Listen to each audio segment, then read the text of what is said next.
No, y también fíjense en esta otra, miren cómo viene el proveedor. Y, o sea, si esa era grande, miren esta vaina, aquí viene munición de este tamaño. Uy, Dios mío, miren eso. Qué heavy.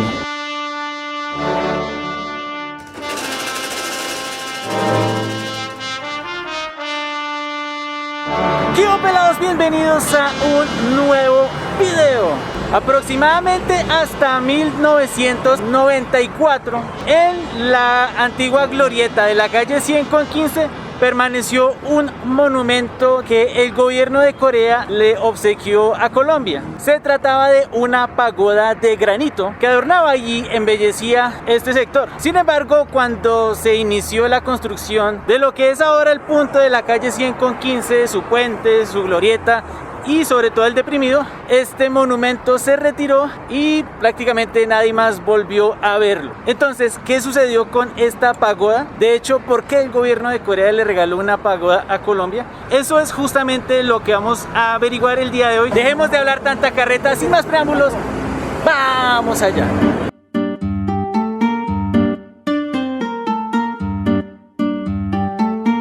La historia del monumento, y no solo eso, sino de la hermandad que hay entre Colombia y Corea, se remonta a la década del 50. Poco tiempo después de haberse terminado la Segunda Guerra Mundial, se libró una guerra en la península de Corea, de la cual sorpresivamente Colombia tomó parte. Entonces, para poder contarles esta historia, vamos a dirigirnos a la fuente más fidedigna y vamos a aprovechar una invitación que nos hicieron desde el Cantón Norte para conocer un poquito más de esta historia que es bastante desconocida por la mayoría de nosotros.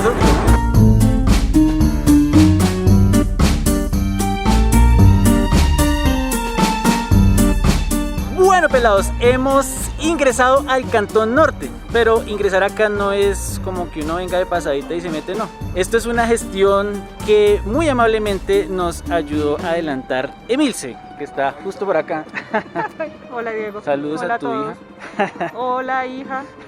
Gracias, Diego. Gracias por venir al Cantón Norte, y manejamos temas muy interesantes relacionados con la historia nacional y que han hecho que pues, el país haya evolucionado.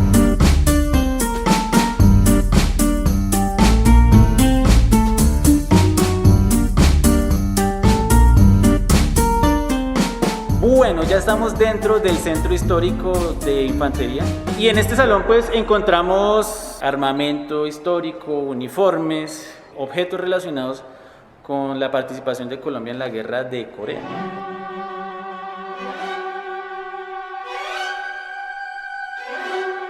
Miren, aquí de hecho encontramos un lanzallamas. Prácticamente uno piensa que solo pasa en las películas, ¿no? Este fue utilizado como durante la Segunda Guerra. Así ve. Ay, también vean, en la guerra de Corea hizo un tour largo ese lanzallamas. Miren el tamaño del proveedor de esto. Me dicen que la munición que utiliza es .50. Ahorita buscaré una para darles una idea, pero fíjense, es mucho más largo que mi video. No, y también fíjense en esta otra. Miren cómo viene el proveedor. Y, o sea, si esa era grande, miren esta vaina. Aquí viene munición de este tamaño. Uy, Dios mío, miren eso. Qué heavy. Antiaéreo. Uy, no, qué barbaridad. Calibre 20 milímetros. Dios mío. Este tipo de pistola es la que utilizaban los oficiales alemanes. Hitler habrá utilizado de este tipo de pistolas. Deutsche Waffen. Pues miren esto. Pistola Mauser.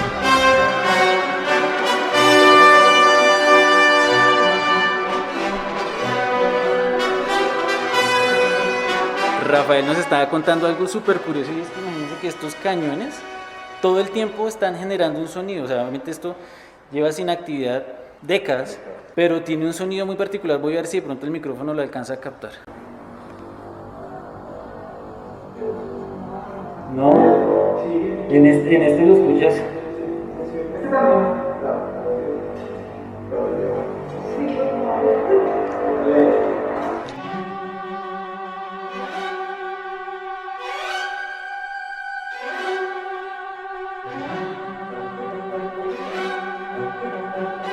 Y este justamente es una réplica del uniforme que utilizó el Batallón Colombia, que participó en la guerra, pero creo que no les he contado nada, ¿no? Entonces ya vamos a empezar a entrar en detalles.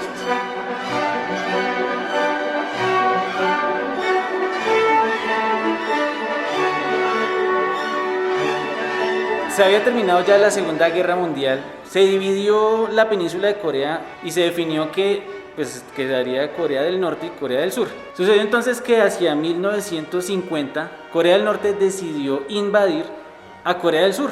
La parte del norte recibió el apoyo de Rusia y de China, mientras que el sur de Estados Unidos y de la recién creada Organización de las Naciones Unidas, a la cual Colombia se suscribió. Al estar adscrita o perteneciendo a esta Organización de las Naciones Unidas, había adquirido un compromiso en participar en misiones de paz. Se creó el Batallón Colombia hacia 1951 y pues la idea era que se creara con voluntarios, ¿no? Algunos de los soldados no eran tan voluntarios, sino que de pronto era gente un poquito ¿cómo decirlo? Un poquito problemática, y por tanto sus superiores los postularon para participar en este batallón. En 1951 partiría el primer batallón con 1034 colombianos. Muchos de ellos, o la gran mayoría, no sabían ni qué era Corea, no sabían dónde quedaba. Por supuesto no hablaban el idioma y tampoco hablaban inglés. Entonces había una barrera bastante importante de comunicación. Tengamos en cuenta que era gente yendo a una guerra en un país que desconocían, del que escasamente habían escuchado hablar, y por razones no tan nacionales, por decirlo de alguna forma. No era como defender la soberanía de Colombia, sino que era apoyar a un país extranjero. Tanto así que de hecho Colombia fue el único país de Latinoamérica que envió tropas. Bueno, entonces estos colombianos que partieron hacia Corea resultaron además ser el alma de la fiesta, pues porque por ejemplo en los buques en los que iban armaron una corrida de toros, obviamente sin toros, sino que uno de los soldados hacía las veces de toro. Hicieron un concurso de belleza, entonces estos norteamericanos veían a los colombianos y decían: estos manes tan simpáticos, ¿no? Tan loquillos. Y eso se demostró también en el campo de batalla.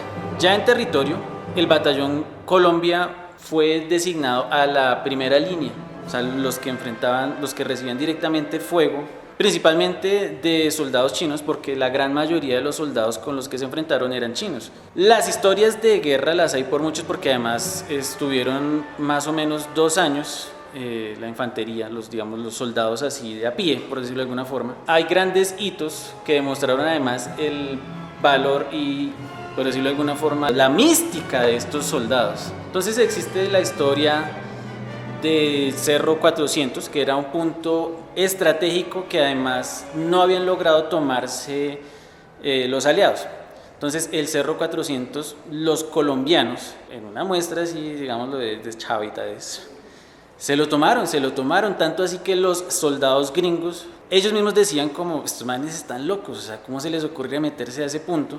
También ese tipo de situaciones o ese tipo de enfrentamientos dieron lugar a soldados heroicos, como es el caso del soldado Nolasco Antonio Mejía, que tiene una sección aquí en el centro histórico, porque él de hecho era un operador de máquina plana, o sea, era una persona muy del común, y estando en la guerra se desató, digamos, todo su espíritu, su onda vital, su espíritu de combate, sí, y se convirtió en una especie de Rambo. O sea, él en la guerra dio aproximadamente baja a 16 enemigos y se convirtió pues en un héroe, no solo para sus compatriotas, sino de hecho también para los soldados norteamericanos. Recibió a causa de sus acciones muchísimas condecoraciones, entre ellas la Silver Star, que me cuenta Rafael, que es la medalla con la que condecoraron a Rambo.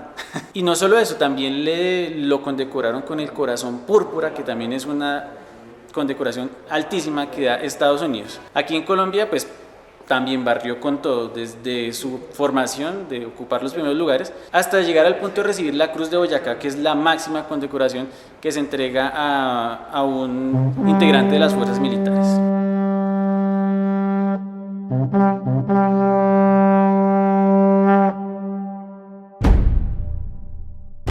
Uno de los personajes destacados también fue el capitán Carlos Bence. Aquí en el museo, entre sus efectos personales, están las botas originales que utilizó allá en Corea, que todavía conserva el desgaste propio del uso.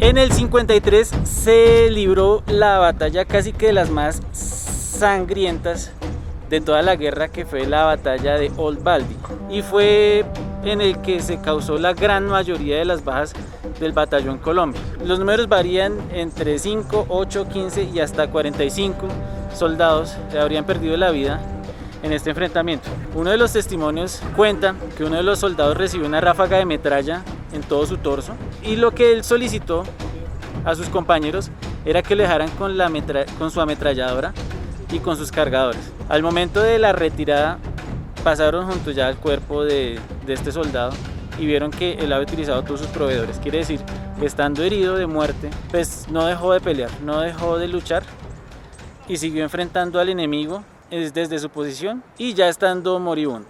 Ya entonces en 1953, en julio, después de esta batalla, de este enfrentamiento tan brutal, se firmó el armisticio, lo que permitió que la gran mayoría de las tropas regresaran a sus países de origen. Algunos pocos igual se quedaron hasta el 54.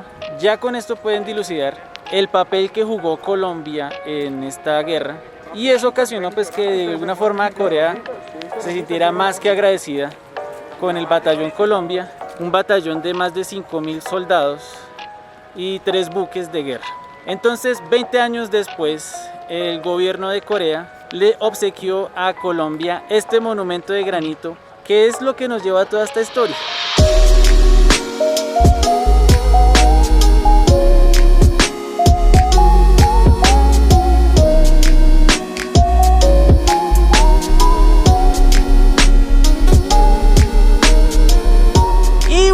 Pelados, hemos llegado a la pagoda. Uy, es grandísima. O sea, la verdad me imaginé que era, no sé, algo como de 3 metros, y está hecha completamente de granito. Vamos a acercarnos un poquito y les voy contando detalles de este monumento.